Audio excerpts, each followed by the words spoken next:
ఎన్ gold buyers మీ కష్టాల్లో నమ్మకమైన మీ ఆత్మీయ నేస్తం. ఎన్ గోల్డ్ బయర్స్ మీ కష్టాల్లో నమ్మకమైన మీ ఆత్మీయ నేస్తం. ఏమైంది? రాత్రి నువ్వు ఎక్కడికైనా బయటికి వెళ్ళావా? లేదే. ఏ ఆ విషయం మీ నాన్నతో చెప్పు. ఏమైందమ్మా? నేను మీకు భారం అయిపోయానా? నీ గురించి ఆలోచించి ఆలోచించి మీ నాన్న ఆయుష్ తగ్గిపోతుంది. అబ్బా, నేనేం చేశాను? ఏమండి? నాన్నా? నాన్నా? ఏమండి? నాన్నా? ఏమండి?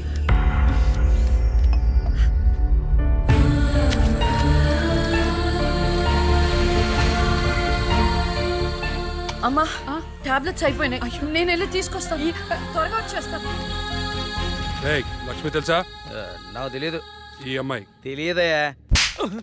చెప్పో. గాంధీనగర్ 2వ వీధిలో ఉంటారు సార్. అంతకుమించి నాకేం తెలియదు సార్. ఏమండి? బీపీ టాబ్లెట్స్ ఆటమ్ 5 mg కొంచెం త్వరగా ఇవ్వరా?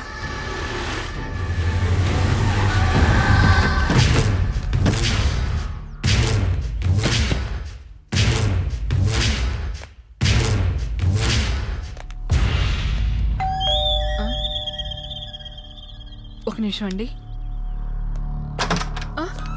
ఎవరండి? ఎవరు మీరు?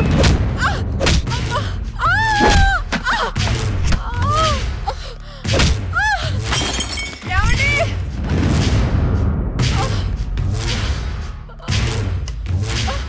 ఎక్కడే నీ కూతురు? ఎవరు మీరు? లక్ష్మి ఎక్కడా? ఏమండి? తులసి, ఏంటిది? ఏంటిది? అమ్మ! ఏమండి? అమ్మ! ఆయన ఏం చేయకండి.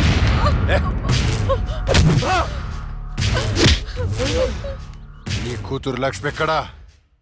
మొన్న రాహుల్ని చంపింది, నిన్న నా తమ్ముని చంపింది. ఎక్కడా?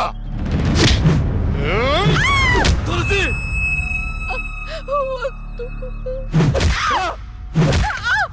చచ్చింది మళ్ళీ ఎలా బతికొచ్చింది? నేను నిజమే చెప్తున్నానండి. మమ్మల్ని ఏం చేయకండి.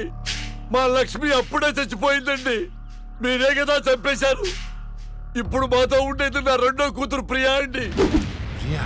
అవునండి. రేయ్, ఏంట్రా నీ చెప్పేది? మాకు కవల పిల్లలు. అది ఫారెన్ లో ఎంఎస్ చేసి ఈ మధ్య ఇండియా వచ్చిందండి. ఏంటి ప్రభు? ఒక్క నిమిషం టైం ఇవ్వండి. ఒక్క నిమిషం ప్లీజ్.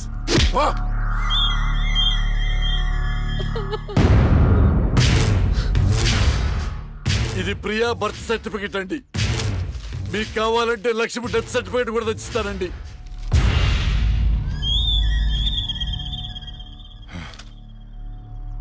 ఎక్కడో కొడుతుందిరా. ఒకసారి ప్రియని పిలు. ఇంట్లో లేదండి. ఎక్కడికి వెళ్ళింది? తెలియదండి. అంటే నువ్వు చెప్పకపోతే నేను పట్టుకోలేనా? పట్టుకుంటా. 2 రోజుల్లో పట్టుకుంటా. నీతో సహా ఎవరిని వదిలిపెట్టను.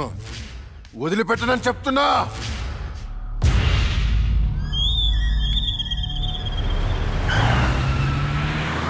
తులసి, ఏమండి? అమ్మా, నాన్న, అమ్మకి ఏమైంది? అయ్యో అమ్మా, నాన్న, హాస్పిటల్ తీసుకెళ్దాం.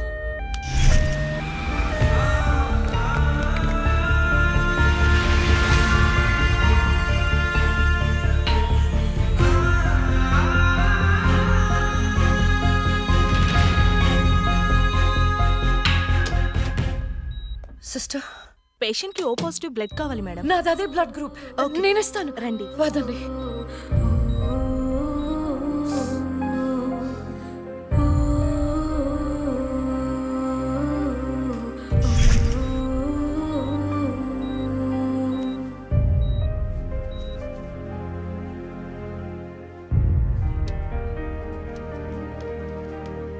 Lakshmi, nothing to worry. They're absolutely fine. అత్త, థ్యాంక్ యూ సో మచ్.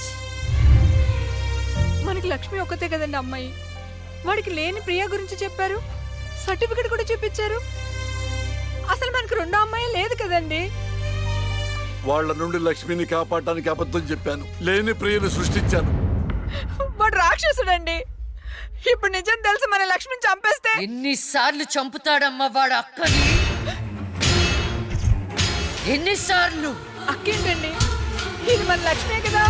అదే నాకు అర్థం కావటం లేదు. అక్కని చంపినోడిని ఎవరిని వదిలిపెట్టను. అక్కేంటండి, ఇది మన లక్ష్మే కదా? కాదు, మీ చిన్న కూతుర్ని. చిన్న కూతురు ఏంటమ్మా?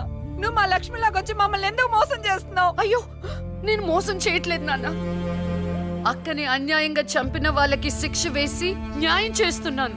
అంటే వాళ్ళిద్దరూ చెప్పింది కూడా నువ్వేనన్నమాట. అసలు లక్ష్మితో నీకేంటి సంబంధం? నీకు మాకు ఏమిటి సంబంధం? నాన్న, నేను లక్ష్మి చెల్లెల్ని, మీ చిన్న కూతుర్ని. చిన్న కూతురు ఏంటమ్మా? మాకున్నది ఒకటే కూతురు. కాదమ్మా, ఇద్దరు. ఒరే నాయనా, అది లక్ష్మీ బాంబురా. సీమ టపాకా ఇలా కాల్చకూడదు, ఇలా కాల్చాలి, ఇలా కాల్చాలి. నువ్వు బాంబులు కాల్చే ప్రయత్నంలో కాల్చుకోకూడని చోట కాల్చుకున్నావు అనుకో, ప్రాబ్లం పెద్దదైపోద్ది. సీమలో నాటు బాంబులేసిన చేతులు ఇవి. ఆఫ్టర్ ఆల్ లక్ష్మీ బాంబు కాల్చలేనా? ఇతను సేవ నుంచి ఎందుకు వచ్చాడంట? పారిపోయి వచ్చావా? సీమ నుంచి పారిపోయి వచ్చావా? అమ్మా, తులసి, తులసి, ఏమైందండి? దేవుడా, మావిడికేం కాకుండా చూడు.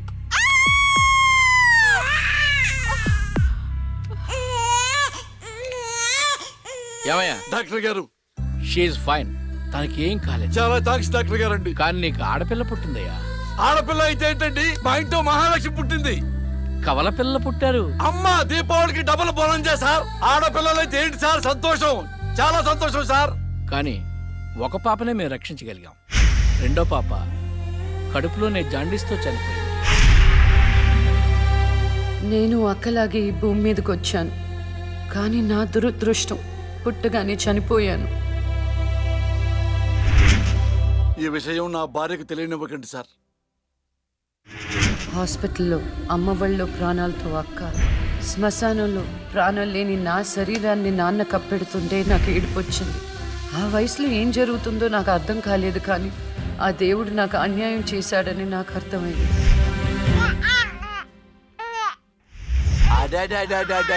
ఎంత బాగున్నావమ్మా తులసి. పాపత్సం నాలాగానే ఉంది. ఏమండి, నేను మత్తులో ఉన్నప్పుడు నాకు వింత కల వచ్చిందండి. ఏంటా వింత కల? మనకి కమల పిల్లలు పుట్టారని మీరు ఆనందంతో హాస్పిటల్ అంతా స్వీట్స్ పంచిపెట్టారంట.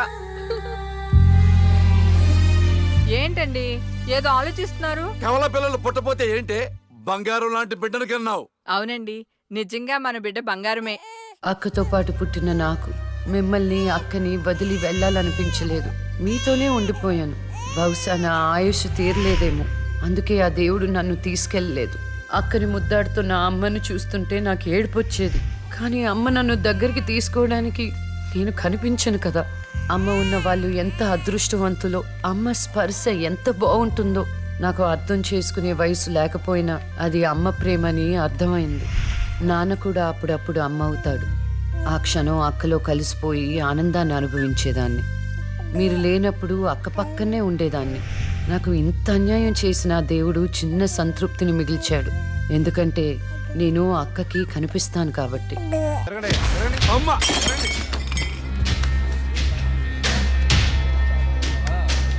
ఒకరోజు కోర్టులో నాన్నకి జరిగిన చిన్న అవమానానికి అక్కలో ఉన్న నేను జడ్జ్ అవ్వాలని నిర్ణయించుకున్నా. అక్క ఎక్కడున్నా నేను అక్కతో పాటే ఉండేదాన్ని. నేను తనకి కనిపిస్తానన్న విషయం అమ్మా నాన్నలతో చెప్పకూడదని ఇద్దరం ప్రామిస్ చేసుకున్నాం, ఎందుకంటే నన్ను పంపించేస్తారేమో నన్న భయం. అలా 7 సంవత్సరాల పాటు అక్క నేను కలిసి పెరిగాం. అమ్మా నాన్నల ప్రేమ నేను కూడా అక్కలాగే పొందాను. ఒకరోజు అక్కకి జ్వరం వస్తే డాక్టర్ దగ్గరికి వెళ్ళాం. పాపకి టాబ్లెట్లు వాడండి. చాలా సంతోషం డాక్టర్ గారు, వస్తాం. వస్తామండి. రామ్మా. మీ పాప అండి? అవునమ్మా, ఎంత పెద్దదైపోయింది. మీ హాస్పిటల్లోనే కదా పురుడు పోశారు. ఉంటానమ్మా. ఆ తాగుబోతు డాక్టర్ ఆ రోజు తాగేసి పాపకు ఆపరేషన్ చేశాడు. పాపం ఆ పాప నరం కట్టయి చనిపోయింది. లేకపోతే ఆ పాపకి కవల చెల్లుండేది. ఇన్నాళ్ళు నాకు అన్యాయం చేసింది దేవుడు అనుకున్నాను, కాదు ఒక డాక్టర్. పాపా, నువ్వు ఈ టాబ్లెట్లు వేసుకుంటే అన్నీ తగ్గిపోతాయి నా బంగారం.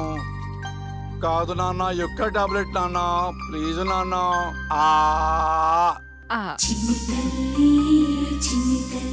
జ్వరం తగ్గిపోద్ది నాన్న బుజ్జు నా బంగారు తల్లి. రా కమా మీకు దండం పెడతాను. ఇక నా దగ్గర పని చేయాలంటే నాతో బోనే కొట్టించుకోవాలా. నన్ను వదిలిపెట్టండి. Come on darling.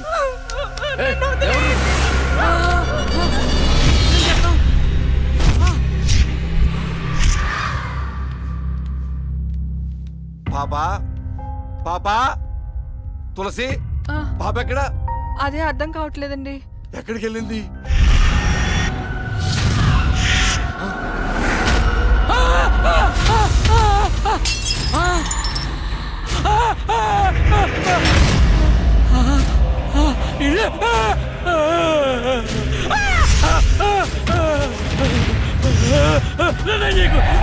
నీ దండం పెడతా.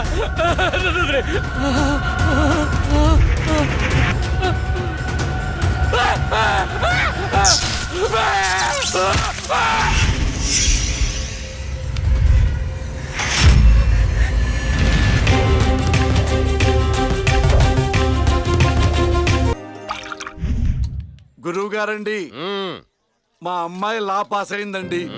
ఇక నుండి మా అమ్మాయి పేరు లక్ష్మి కాదండి, లాయర్ లక్ష్మి. వావ్ పర్వాలేదయా, కోర్టు ముందు టీ అమ్ముతూనే కూతుర్ని లాయర్ని చేసావు. Very good. ఇంతగా అమ్మాయి ఎక్కడా? లక్ష్మి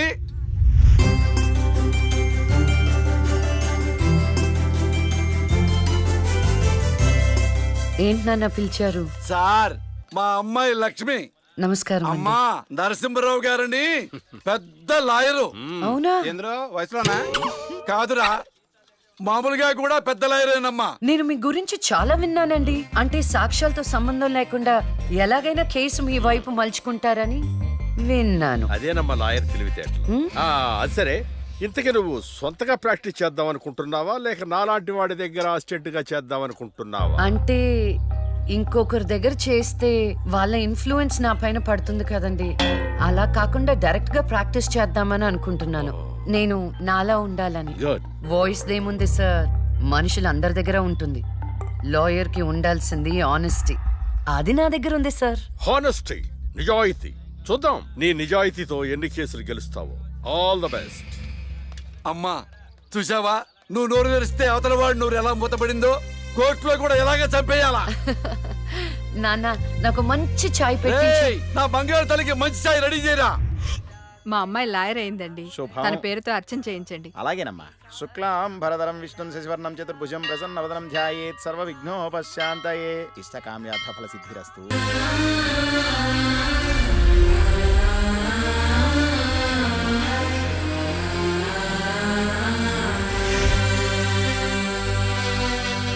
కూర్చోండి.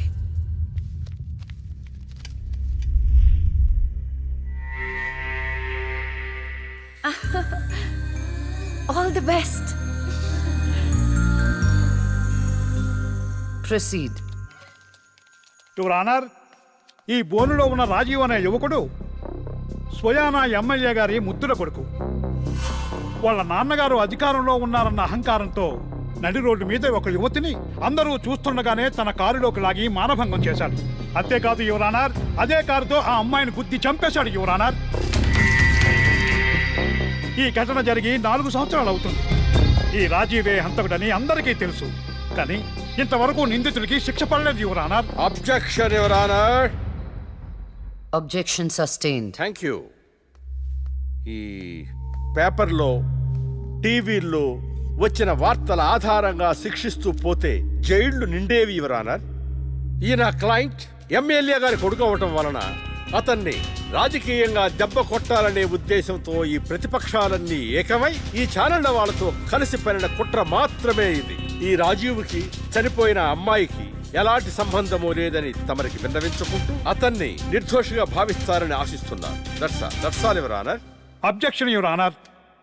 ఇలాంటి వాళ్ళకి శిక్ష పడకపోతే ఎంతో మంది అమ్మాయిలు బలైపోతూనే ఉంటారు. నేను ఇదివరకు ఎన్నో సాక్ష్యాలను కోర్టులో ప్రవేశపెట్టడం జరిగింది యువర్ ఆనర్. దయచేసి మానవతా దృక్పథంతో ఆలోచించి జడ్జిమెంట్ ఇవ్వండి.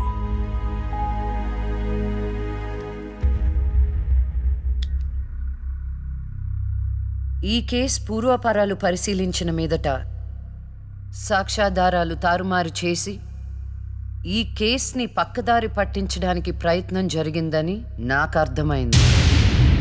సాక్ష్యం లేకపోవచ్చు, కానీ కారణం లేకుండా ఏ ఆడపిల్ల తల్లిదండ్రులు మా అమ్మాయిని మానభంగం చేశారు, చంపేశారు అని కోర్టు మెట్లు ఎక్కరు. కానీ ఈ తల్లిదండ్రులు 4 సంవత్సరాలుగా కోర్టు మెట్లు ఎక్కుతూనే ఉన్నారు.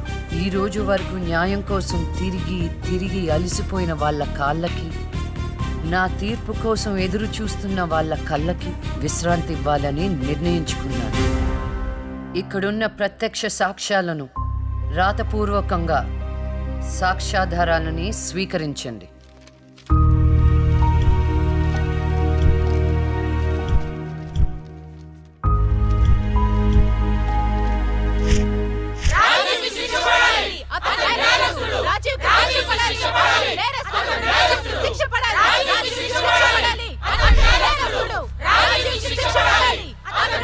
Order, order, order.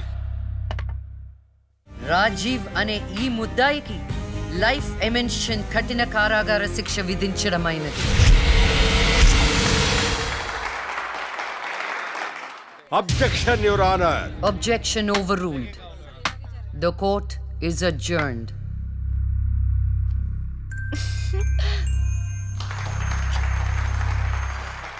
ఏమే, కొత్తగా వచ్చింది అంటే ఏ సీమ టపాకాయో శిశింద్రియో అనుకున్నాం.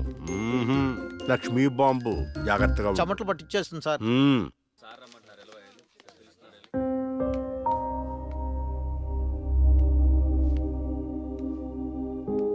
హలో హలో, అందరూ ఒకే దగ్గర ఉన్నారు. ఏంటి స్పెషల్? చేపల పులుసు మేడం. ఓహో, తినండి తినండి. మీ అందరికీ ఒక విషయం చెప్పేద్దామని వచ్చాను. ఇక మీదట దొంగ సాక్ష్యాలను ఎంకరేజ్ చేయకూడదు. న్యాయంగానే వాదించాను. ఏమిటి మేడం, ఏం మాట్లాడుతున్నారు? ఇంకెలా మాట్లాడమంటారండి? హా? కోర్టుని కూరగాయల మార్కెట్లా తయారు చేశారు. స్టేషనరీ నుండి సాక్ష్యాల వరకు ప్రతిదీ అమ్మకమే. మర్డర్ కేసుకో రేటు, దొమ్మి కేసుకో రేటు, రేప్ కేసుకో రేటు. చిచి, చెప్పుకుంటేనే సిగ్గుచేటు. సంపాదించుకుంది చాలు, ఇక అన్నీ మారాలి. అన్నీ మారతాయి. ఇక నుండి దొంగ సాక్ష్యాలు చెప్పేవాళ్ళు కోర్టు సరౌండింగ్స్ లో కూడా కనిపించడానికి వీల్లేదు. ఎవడైనా కక్కుర్తిపడి డబ్బు కోసం దొంగ సాక్ష్యాలతో కేసుని గెలిపించుకోవాలని చూస్తే వాళ్ళని కూడా నేరస్తుల బోన్లో నిలబెడతా, శిక్షలో షేరింగ్ ఇప్పిస్తా. ఇక నుంచి న్యాయం గెలవాలి, న్యాయమే గెలవాలి, న్యాయమే గెలవాలి, న్యాయమే గెలవాలి. ప్రశాంతంగా ఉన్న అక్క జీవితంలో ఒకరోజు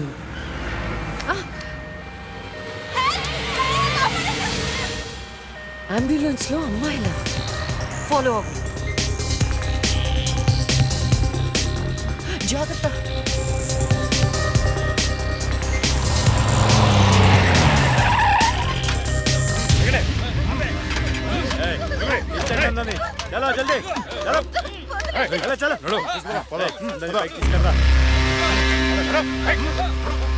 అంతా ఓకే అన్నా, తీసుకొచ్చే అందరినీ. ఏం ప్రాబ్లం రాలేదు కదా? అంబులెన్స్ లో అమ్మాయిలు ఉంటారని ఎవరు గెస్ట్ చేస్తారన్నా?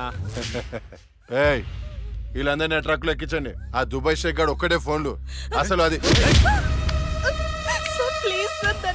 ఓయ్, అరవకో. ఏంటే నువ్వు అరిస్తే రిప్లై ఇచ్చేవాడు ఇవ్వలేడు. ఇది నా ఏరియా. రేయ్, తీసుకెళ్ళండి రా అందరినీ. తీసుకెళ్ళండి తొందరగా. పోవే.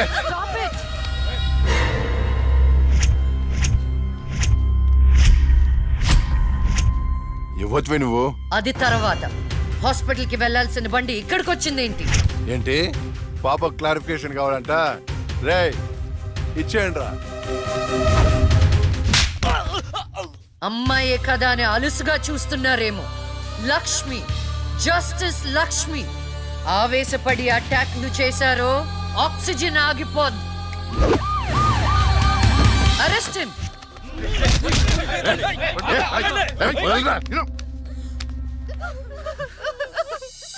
అయ్యో ఏడవకండి అమ్మా, ఏడవద్దు, ఊరుకోండి, ఏడవద్దు. వీళ్ళని స్టేట్ హోమ్ కి తీసుకువెళ్ళండి. వీళ్ళ పేరెంట్స్ ఎవరో కనుక్కొని వాళ్ళకి అప్పచెప్పండి. నిన్న స్వామీజీ దగ్గరికి వెళ్తే నా టైం బాగుందన్నాడు. ఏంటి ఇలా జరుగుతుంది? అమ్మాయిల అక్రమ రవాణా కేసు మినిమం 10 సంవత్సరాలు శిక్ష పడుతుంది. నిన్ను శిక్ష ఎన్నేళ్లు పడుతుందని అడగట్లేదు, నన్ను శిక్ష నుంచి తప్పించగలవా అని అడుగుతున్నా. తప్పించడానికి అక్కడ ఉంది ఎవరు? ఎవరు? లక్ష్మీబాంబ. అంతేగా? చాలా కరెక్ట్ ఇన్ఫర్మేషన్ చెప్పావు నాయన. నా కేసు వాదిస్తే నువ్వెంత డబ్బు అడిగితే అంత ఇస్తాను. వాదిస్తాను, కానీ గెలుస్తావని నమ్మకం మాత్రం లేదు. కానీ నువ్వు గెలవాలి. నువ్వు గెలవాలి అంటే లక్ష్మి నీకు ఫేవర్ గా జడ్జిమెంట్ చెప్పాలి. ఇదే నేను నీకు ఇచ్చే సిన్సియర్ సజెషన్. వస్తా ఏమయ్యా, వస్తా.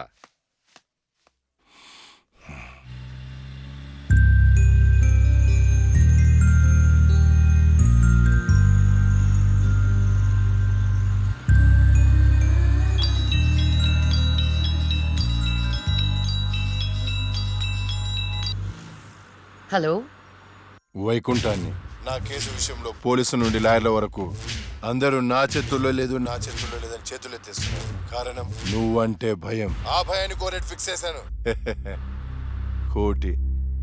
కోటి రూపాయలు. నువ్వు రేట్ ఫిక్స్ చేసింది వాళ్ళల్లో ఉన్న భయానికి కాదు, నాలో ఉన్న నిజాయితీకి. నువ్వు కోటి పక్కన ఎన్ని సున్నాలు పెట్టినా దాన్ని కొనలేవు. ఏ జడ్జి, ఏయ్, ఏంటే నీ పొగరు? డబ్బుంటే ఏదైనా కొనొచ్చని నీ మైండ్ సెట్ క్యాన్సర్ కంటే డేంజర్. దానికి ఆల్రెడీ ట్రీట్మెంట్ స్టార్ట్ చేశా. ఏంటి నువ్వు చేసేది? కొన్నాళ్ల పాటు జనాల మధ్య తిరగకుండా ఊసలు లెక్క పెడుతూ చిప్పకూడు తింటే ఆటోమేటిక్ గా సెట్ అవుతావు. నిజంగానే ఇది లక్ష్మీ బాంబు. అక్క, నువ్వు సూపరే. నిజమా? వాడిని బెదరగొట్టేశావు. హై ఫై.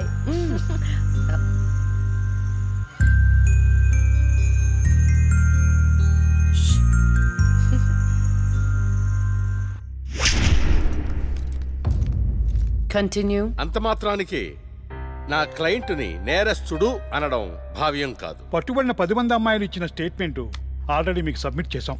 న్యాయాన్ని గెలిపించండి.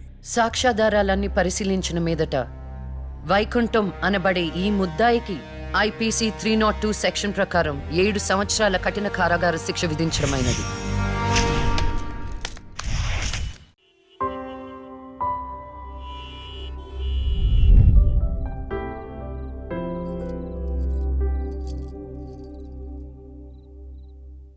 టంటడైన్! భలే ఉన్నావక్క. ఏంటోనే భయం వేస్తుంది.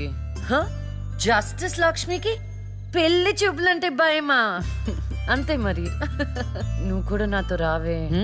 నువ్వే, అది నీ పర్సనల్ ఇష్యూ, నువ్వే చూసుకో. అంతేనా? నీకేంటక్క, నా దిష్టి తగిలేటట్టుంది. నువ్వు బంగారం.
పురిటి నొప్పులు అనుభవించినంత సేపు నన్ను ఈ భూమి మీద ఉంచలేదు.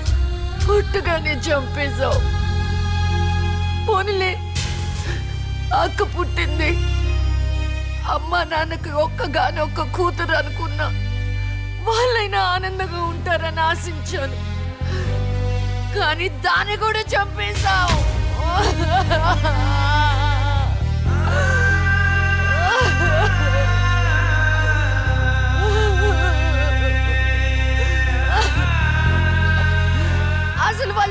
తప్పేంటి? అమ్మ రోజు నీకు పూజలు చేస్తూ ఉపవాసాలు ఉండటమా? ఒంటరిగా ఈ వయసులో వాళ్ళు ఎలా బ్రతకాలి?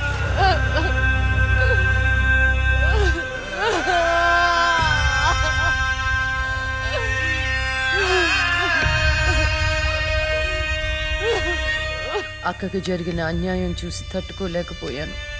పాపం ఆ దేవుడు కూడా చలించిపోయాడేమో. చిన్న వరం ఇచ్చాడు. అప్పుడప్పుడు అక్క శరీరంలోకి వెళ్ళే నేను శాశ్వతంగా తన శరీరంలో ఉండిపోయాను.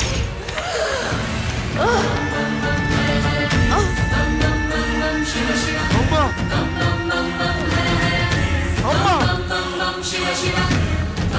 అమ్మా లక్ష్మి, నువ్వు బతుకున్నావా? అమ్మా, నా తల్లి బతుకుందా?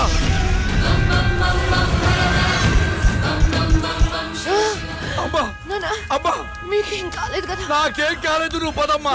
అదే నాకేం కాలేదు నా తల్లి. అమ్మా, ఏం చెప్పొద్దురా అమ్మా, నువ్వేం చెప్పొద్దురా. అమ్మా, అమ్మా, మీకు విషయం చెప్పాలి నాన్న. కరుణించావా తండ్రి? అప్పుడే అక్క గురించి చెప్తామనుకున్నాను.